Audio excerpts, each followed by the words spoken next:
नमस्कार, आप देख रहे हैं संसद समाचार। आपके साथ मैं हूं पराक्रम सिंह शेखावत। बताएंगे आपको संसद के मॉनसून सत्र के दौरान संसद के दोनों सदन लोकसभा और राज्यसभा से जुड़ी हुई महत्वपूर्ण खबरें। शुरुआत करते हैं लोकसभा से। बिहार में जारी मतदाता सूची के विशेष गहन पुनरीक्षण के मुद्दे और कुछ अन्य विषयों पर विपक्षी दलों के सदस्यों की नारेबाजी के कारण पिछले कई दिनों की तरह गुरुवार को भी लोकसभा में गतिरोध बरकरार रहा।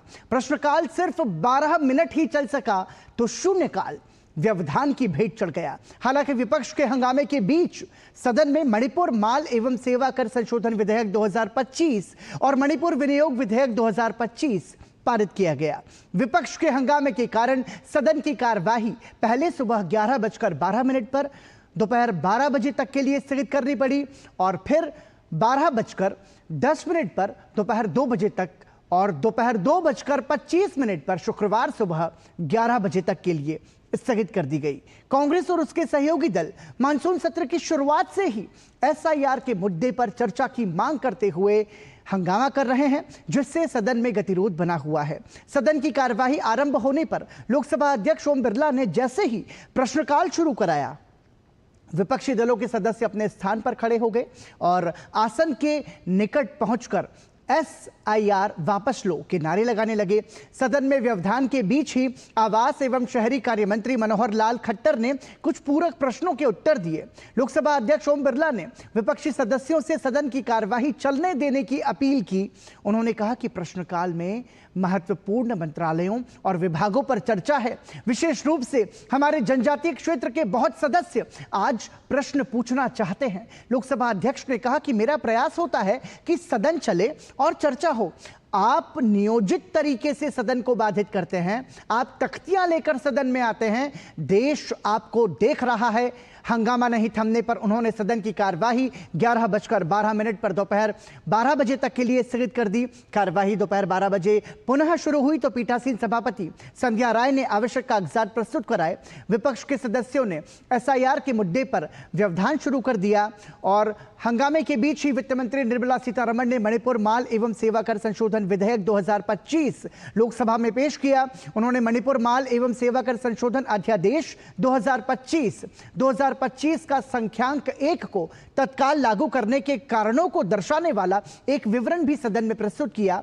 पीठासीन सभापति संध्या राय ने आसन के समीप पहुंचकर नारेबाजी कर रहे विपक्षी दलों के सांसदों से अपने स्थान पर कार्यवाही चलने देने की अपील की। उन्होंने हंगामा कर रहे विपक्षी सदस्यों से कहा, आप सभी वरिष्ठ सदस्य हैं, नए सांसद आपसे सीखना चाहते हैं, आपका व्यवहार ठीक नहीं है। हंगामा नहीं थमने पर उन्होंने करीब 12:10 पर कार्यवाही दोपहर 2 बजे तक के लिए स्थगित कर दी।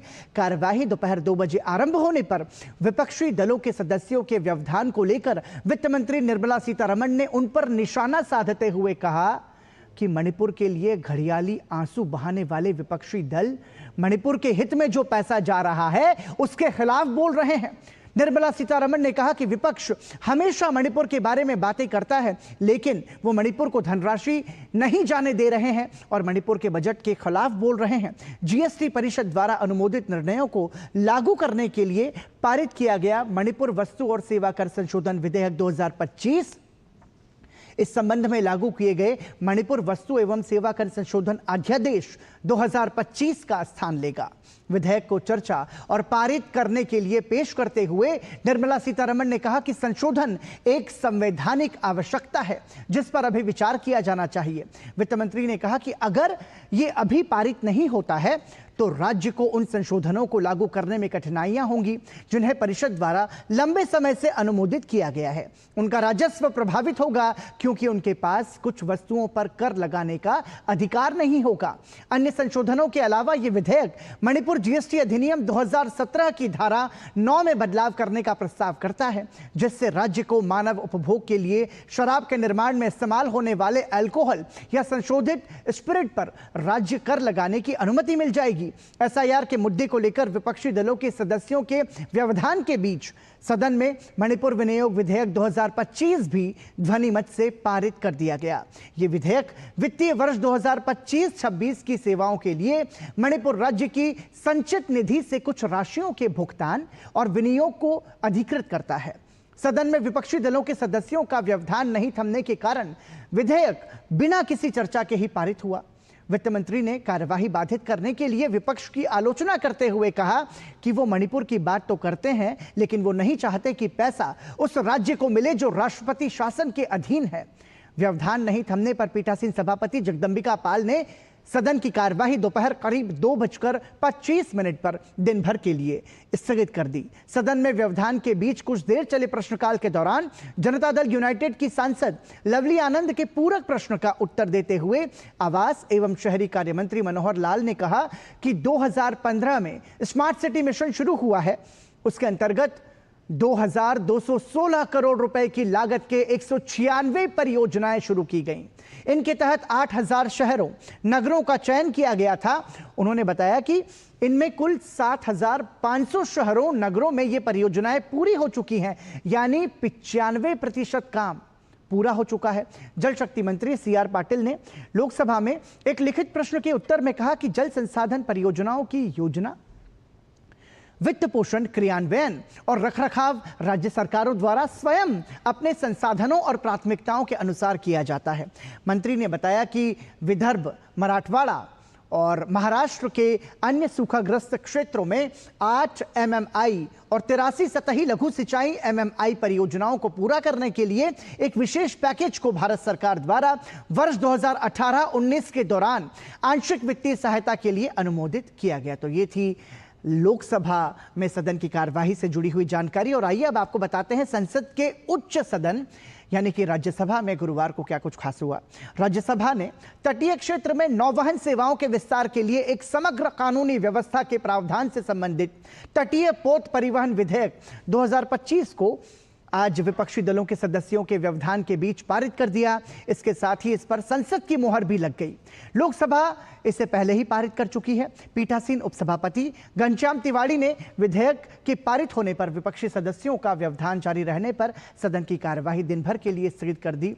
और आपको बता दें कि पूर्वाह्न शून्यकाल में भी विपक्ष के व्यवधान के कारण सदन की कार्यवाही 2 बजे तक के लिए स्थगित कर दी गई थी। विपक्ष के सदस्यों ने आज भी नियम 267 के तहत कार्य स्थगन प्रस्ताव के 25 नोटिस दिए थे, लेकिन उपसभापति हरिवंश ने इन्हें नियमों के विरुद्ध बताते हुए अस्वीकार कर दिया। सुबह के स्थगन के बाद जब 2 बजे राज्यसभा की कार्यवाही दोबारा से शुरू हुई तो विपक्षी सदस्यों के व्यवधान के बीच पीठासीन उपसभापति घनश्याम तिवाड़ी ने पट्टन, पोत परिवहन और जलमार्ग मंत्री सर्बानंद सोनोवाल को यह विधेयक चर्चा के लिए पेश करने को कहा। बिहार में मतदाता सूची विशेष गहन पुनरीक्षण के मुद्दे पर चर्चा की मांग कर रहे विपक्षी सदस्यों ने इस पर शोर शराबा तेज कर दिया। पीठासीन उपसभापति ने व्यवधान के बीच ही विधेयक पर संक्षिप्त चर्चा कराई। इसके बाद केंद्रीय मंत्री सोनोवाल ने अपने संक्षिप्त जवाब में विधेयक को एक महत्वपूर्ण सुधारवादी कदम बताया। विपक्षी सदस्यों के व्यवधान के बीच ही उन्होंने कहा कि इस विधेयक में तटीय पोत परिवहन के लिए एक डेटाबेस बनाने का प्रस्ताव है, जिससे भारतीय समुद्री सीमा क्षेत्र में सुरक्षा को बढ़ावा मिलेगा। निवेशकों को सूचना आधारित निर्णय लेने में आसानी होगी। उन्होंने कहा कि इसमें अंतर्गत समुद्री पोतों को तटीय क्षेत्र में चलाने का लाइसेंस देने और विदेशी पोतों के पंजीकरण के बारे में भी प्रावधान किए गए हैं। पोत परिवहन मंत्री ने कहा कि इस विधेयक के लागू होने से तटीय क्षेत्र में निवेश और रोजगार बढ़ेगा। उन्होंने कहा कि विधेयक में भारतीय तटीय जल क्षेत्र में व्यापार में लगे जहाजों को विनियमित करने की नई व्यवस्थाओं का प्रावधान है। मंत्री के जवाब के बाद सदन ने विधेयक को व्यवधान के बीच ही ध्वनि मत से मंजूरी दे दी। विपक्ष के कुछ सदस्यों ने विधेयक पर संशोधन के कुछ प्रस्ताव दे रखे थे, लेकिन उपसभापति द्वारा संशोधन पेश करने के लिए पुकारे जाने पर उन्होंने संशोधन पेश नहीं किया और कहा कि पहले मतदाता सूची पुनरीक्षण के मुद्दे पर चर्चा कराई जानी चाहिए। इससे पहले विधेयक पर चर्चा शुरू करते हुए भारतीय जनता पार्टी की दर्शना सिंह ने पिछले 10 साल में पोत परिवहन और बंदरगाह क्षेत्र में तीव्र विकास के लिए सरकार की सराहना की।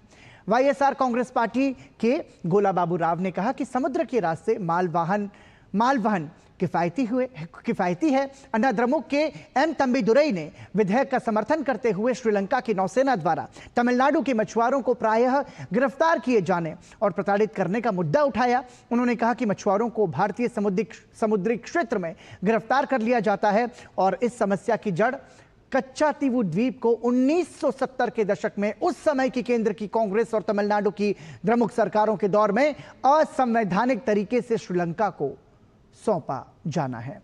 और वहीं भाजपा की डॉक्टर कल्पना सैनी ने विधेयक का समर्थन करते हुए कहा कि इस विधेयक का उद्देश्य तटीय व्यापार को आसान बनाना है।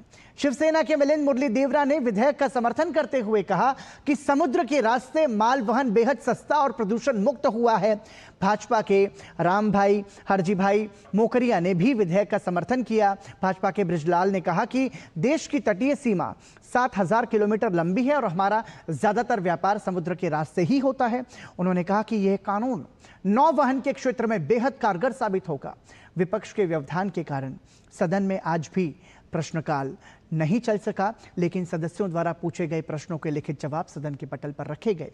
विधि एवं न्याय राज्य मंत्री अर्जुन राम मेघवाल ने एक लिखित जवाब में बताया कि देश में विभिन्न उच्च न्यायालयों और जिला न्यायालयों में 2329 सिविल और आपराधिक मामले, 50 वर्ष से 22,829 मामले, 40 से 50 वर्ष से 63,239 मामले और 30 से 40 वर्ष से लंबित हैं।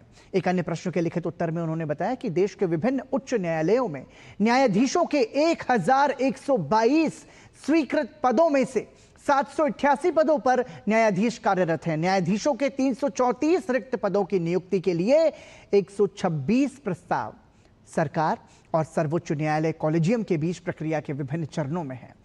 श्रम और रोजगार राज्य मंत्री शोभा करंदलाजे ने एक प्रश्न के लिखित जवाब में बताया कि नवीनतम उपलब्ध वार्षिक रिपोर्ट्स के अनुसार 15 वर्ष और उससे अधिक आयु के व्यक्तियों के लिए सामान्य स्थिति पर अनुमानित बेरोजगारी दर वर्ष 2017-18 में 6% से घटकर 2023-24 में 3.2% हो गई है। इसके अलावा 15 से 29 वर्ष की आयु के युवाओं के लिए सामान्य स्थिति पर अनुमानित बेरोजगारी दर 2017-18 में 17.8% से घटकर वर्ष 2023-24 में 10.2% हो गई है। ये अंतर्राष्ट्रीय श्रम संगठन के अनुसार युवाओं की वैश्विक बेरोजगारी दर 13.3% से कम है।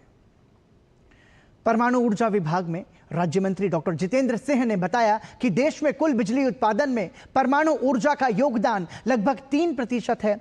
वर्ष 2024-25 में देश में लगभग 1,830 अरब यूनिट बिजली उत्पादन के मुकाबले परमाणु ऊर्जा का योगदान करीब 56.7 अरब यूनिट रहा।